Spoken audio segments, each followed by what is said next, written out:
தனுஷின் ஒண்டர்பர்க் நிறுவனத்திற்கு எதிராக நெட்ஃபிளிக்ஸ் தாக்கல் செய்த மனு தள்ளுபடி செய்யப்பட்டிருக்கிறது. இது பற்றின மேலும் விவரங்களை செய்தியாளர் சுரேஷ் வழங்கிட கேட்கலாம். சுரேஷ், வணக்கம். இந்த வழக்கு தொடர்பான முழு விவரங்கள்.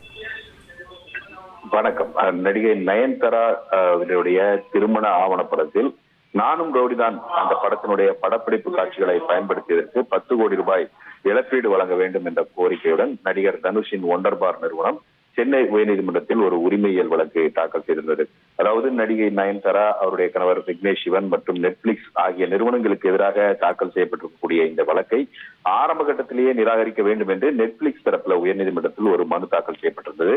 இந்த மனுவை நீதிபதி அப்துல் குத்தூஸ் விசாரித்தார். இந்த விசாரணையின் போது நெட்ஃபிளிக்ஸ் தரப்பில் முன்வைக்கப்பட்ட வாதங்கள் என்னவென்றால், திரைப்படத்தில் இடம்பெறாத இந்த படப்பிடிப்பு காட்சிகளுக்கு ஒண்டர்பார் நிறுவனம் பதிப்புரிமை கோர முடியாது எனவும், யோகா ஆரோக்கியத்தை மட்டும் இல்ல வருமானத்தையும் கொடுக்குது.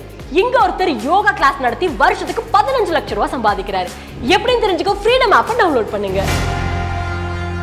தனுஷுடைய அந்த ஒண்டர்பார் நிறுவன அலுவலகம் பெருங்குடியில் அமைந்துள்ளதால் காஞ்சிபுரம் நீதிமன்றத்திலோ அல்லது நெட்ஃபிளிக்ஸ் நிறுவனம் அமைந்திருக்கக்கூடிய மும்பை நீதிமன்றத்திலோ தான் வழக்கு தாக்கல் செய்ய முடியுமே தவிர சென்னை உயர்நீதிமன்றத்தில் இந்த வழக்கை தாக்கல் செய்ய முடியாது என்று வாதம் முன்வைக்கப்பட்டது.